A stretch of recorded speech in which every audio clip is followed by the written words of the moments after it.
satisfaction. Okay.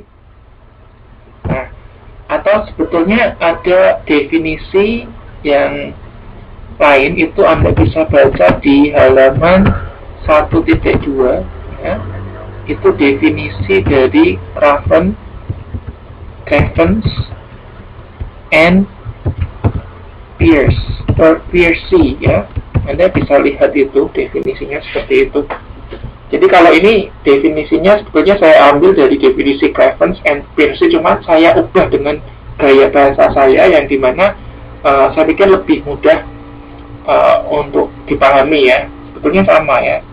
Kalau dari Cravens and Pearce kan menjelaskan atau mendefinisikan pemasaran strategis itu adalah sebuah proses pengembangan strategi yang didorong oleh pasar yang memperhitungkan sebuah lingkungan bisnis yang selalu berubah dan kebutuhan untuk menyampaikan nilai pelanggan yang superior. Itu definisi dari Cravens and Pearce. Nah, saya modifikasi sedikit seperti ini. Saya pikir lebih gampang untuk dipahami. Ya, sampai di sini ada pertanyaan?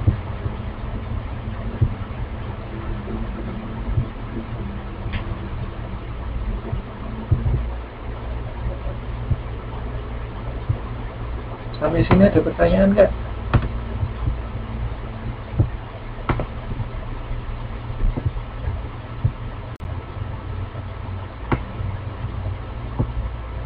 Pindah ini, bisa.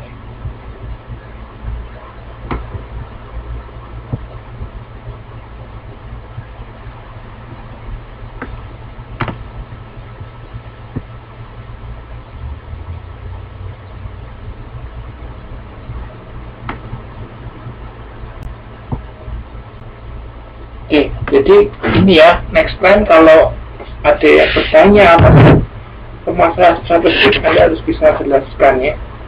Pemasaran strategi itu proses untuk pengembangan strategi yang dikendalikan oleh pasar dan mempertimbangkan lingkungan yang dinamis untuk mewujudkan kepuasan pelanggan. Nah, ini perlu Anda pegang baik-baik ya.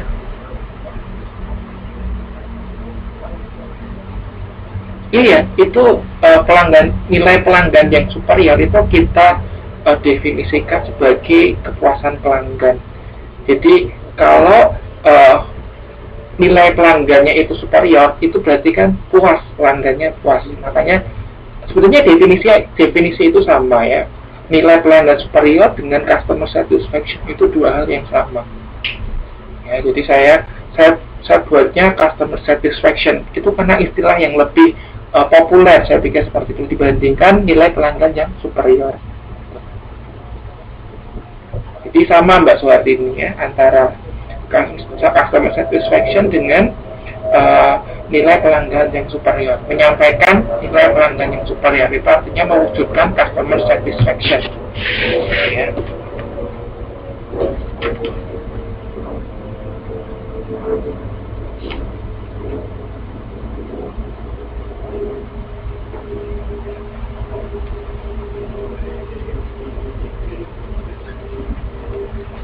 Oke. Kalau ada pertanyaan lagi Mbak? Kalau nggak ada, saya lanjutin lagi. Saya lanjutkan ya. Oke, jadi di modul pertama ini itu kita masuk di ini peta kompetensi ya, peta konsep lah, saya katakan seperti itu. Peta kompetensi dari satu modul yang kita punya sekarang ini ya. Yang pertama kita akan bahas mengenai ruang lingkup pemasaran strategis. Di sini kita akan bahas mengenai apa itu strategi, macam-macam strategi gitu ya. Sebelum nanti kita masuk ke strategi, sebelum kita masuk ke pemasaran strategiknya. Nah, kemudian satu aktivitas yang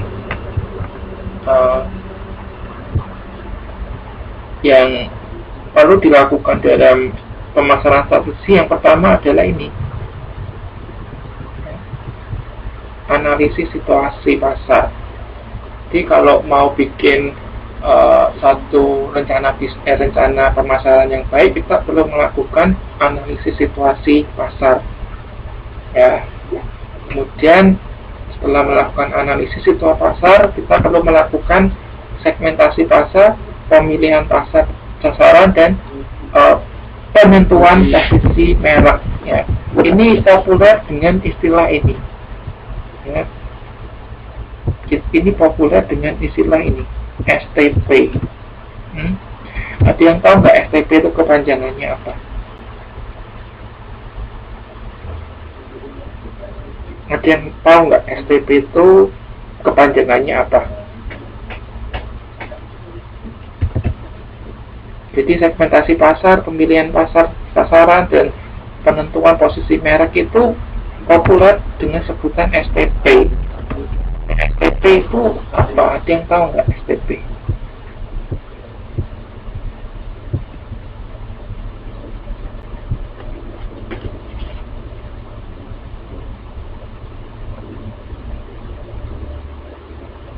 Ayo, ada yang tahu nggak STP? Oke, saya jelaskan. STP itu kepanjangannya dari S-nya itu segmentasi,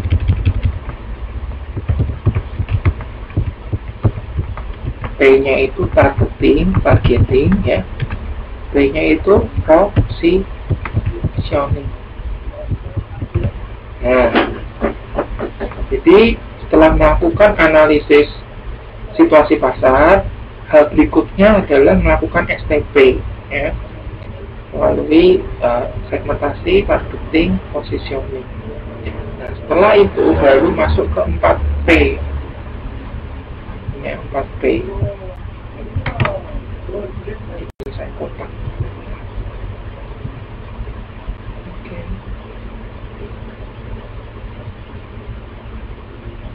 Warnanya nggak bagus ya.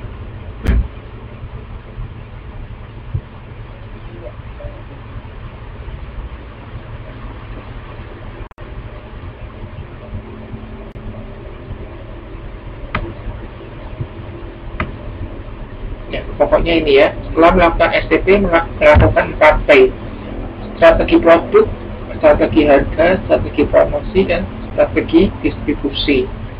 Nah, 4P itu selain tadi kita sebutkan sebagai marketing mix atau pemasaran, beberapa juga menyebutkan sebagai strategi pemasaran atau marketing strategi. Jadi marketing strategi itu isinya 4P ini ya. Oke, sebetulnya sekarang itu sudah sampai 7P loh ya.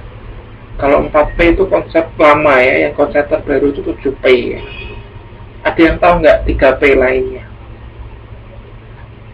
Jadi sekarang konsep terbaru ini adalah konsep 7P.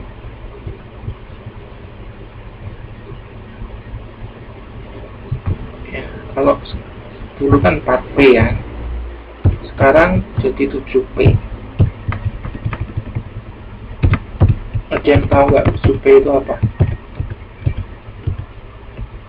Yang pertama tadi jelas produk ya, sama produk, price, promotion, place,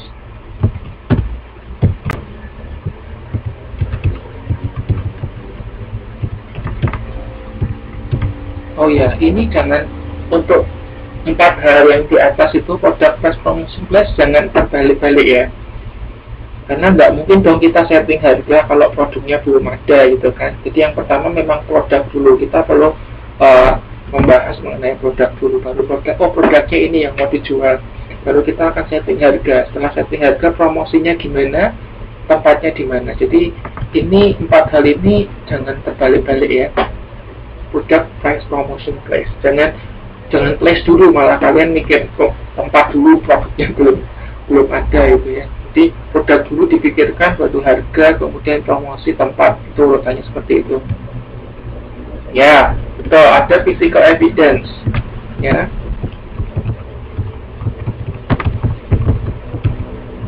Betul, ada lagi yuk, 2 lagi.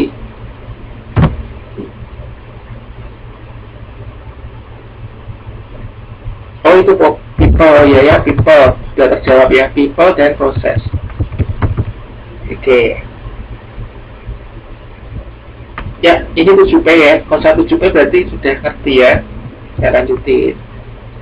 Jadi kalau kita saat ini masih pakai konsep yang lama ya, 4P ya, masih product, price, promotion, place. Oke, setelah kita melakukan itu ya, setelah kita melakukan marketing strategi ini, berikutnya kita melakukan strategi pemasaran untuk berbagai situasi. Jadi tadi dari pengertian pemasaran strategik itu kan bahwa perlu mempertimbangkan lingkungan atau situasi pasar yang dinamis, yang berubah-ubah. Nah, dari setiap lingkungan yang berubah-ubah itu atau dinamis itu kan perlu strategi pemasaran yang beda gitu ya. Kalau yang seperti ini, kondisinya seperti ini, strategi pemasaran yang diambil seperti ini. Kalau seperti ini, nggak mungkin sama.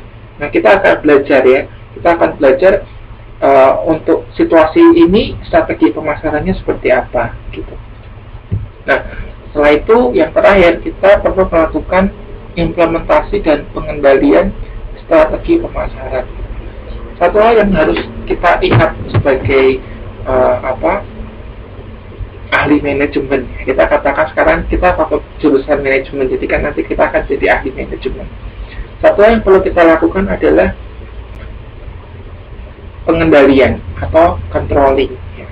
Jadi kalau kita lihat fungsi manajemen itu ada yang bilang 4, ada yang 5. Tapi saya yang pegang yang 4 yang punya Robbins. Yang pertama apa? Ada yang tahu fungsi manajemen? Ayo, fungsi manajemen.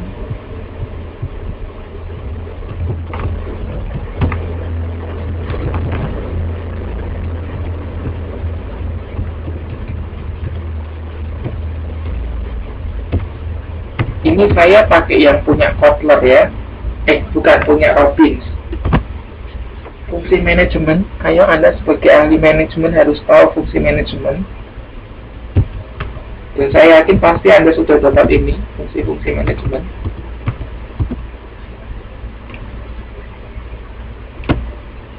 Yang pertama apa?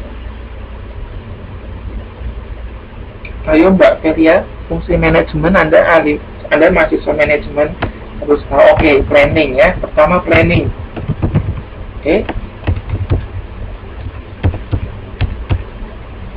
Oke, setelah planning apa Mbak Suwartini? Oke, planning. Setelah planning apa? Oke, organizing. Setelah organizing apa?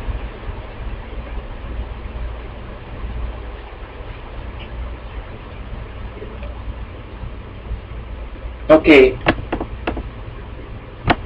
Sebetulnya controlling yang keempat.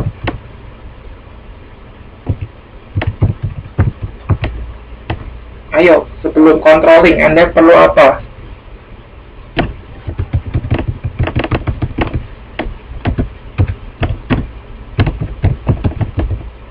Sorry.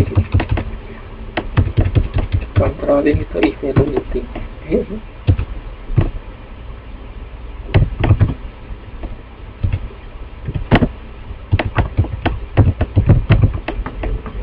Ayo, sebelum organizing itu ada juga yang menyebutkan staffing.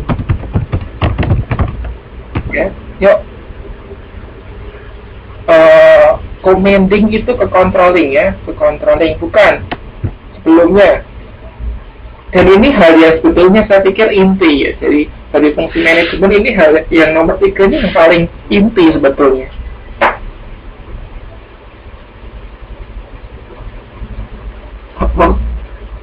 Cutting apa itu? Iya betul, actuating ya. Actuating itu dari kata actuate. Actuate itu mengaktualisasi atau mewujudkan action gitu ya. Atau boleh kita sebutnya implementing. Implementing itu menerapkan ya. Ya, actuating atau implementing. Jadi fungsi manajemen ini hal yang perlu Anda pegang. Pertama planning. Planning itu membuat rencana ya. Saya membuat rencana, Anda mengorganising, mengalokasikan sumber-sumber yang ada Anda alokasikan, Anda buat organisasi gitu ya. Setelah itu actuating atau mengimplementasikan dan mewujudkan